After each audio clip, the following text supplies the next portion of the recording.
দুর্গাপুর বিধাননগরের অনুপমা আবাসনের দুর্গোৎসব এবছর রজত জয়ন্তীতে পদার্পণ করল। 2000 সালে শুরু হওয়া এই পুজো আজও বহন করছে ঐক্য আর মিলন মেলার বার্তা। এখানে পুজোর 5 দিন সবার রান্না একসাথে হয়, মণ্ডপেই আহার করেন সবাই। রজত জয়ন্তীতে আবাসন প্রায় 100 জন দুস্থ মানুষের হাতে নতুন বস্ত্র তুলে দিয়ে সমাজসেবার এক অনন্য দৃষ্টান্ত স্থাপন করেছে।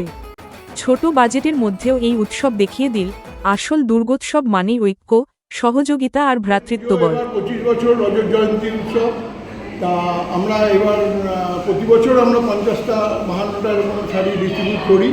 তো এই বছর আমরা 75 থেকে 80 জনকে আমরা শাড়ি বিতরণ করেছি এবং তার সাথে আলতা সিঁদুর একজন স্পন্সর করেছে, আমার মিসেস ঝুমা চক্রবর্তী, উনি স্পন্সর করেছে আলতা সিঁদুর। আর কমিটির থেকে দেওয়া হয়েছে মিষ্টি এবং শাড়ি।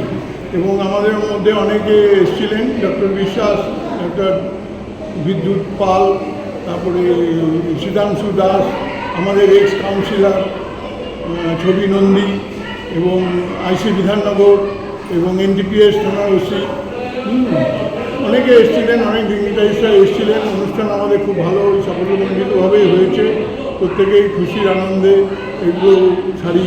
কিন্তু আমাদের আজকে তো এই শাড়ি বিতরণ হলো, বিকেলে আমাদের পল্লীগীতি, তারপরে লোকগীতি এবং বাউল এবং আধুনিক গানের একটা অনুষ্ঠান হবে সন্ধেবেলায় 7টা থেকে 10টা পর্যন্ত।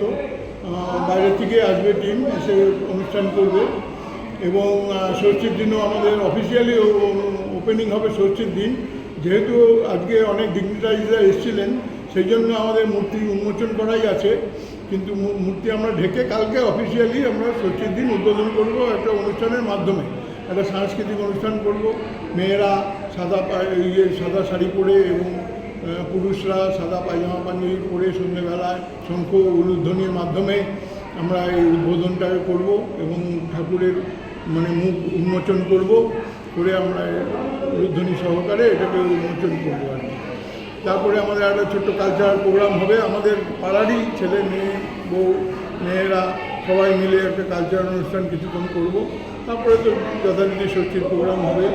তারপরে সপ্তমীর দিনও এবং প্রতিদিনই আমাদের দুপুরে মধ্যাহ্নভোজের আয়োজন করা আছে। সপ্তমী, অষ্টমী, নবমী, দশমী এবং একাদশীর দিন দুবেলাই করা আছে। এগুলো আমাদের কমিটির থেকেই করা হয় এবং আমরা বেশ একটা ঘরোয়া পুজো, আমরা বেশ আনন্দ সহকারে এটাকে এনজয় করি। কোনো নেই, অশান্তি নেই, ভালোভাবে কাটাই এবং পুলিশের থেকে যথারীতি আমরা খুবই সাহায্য পাই।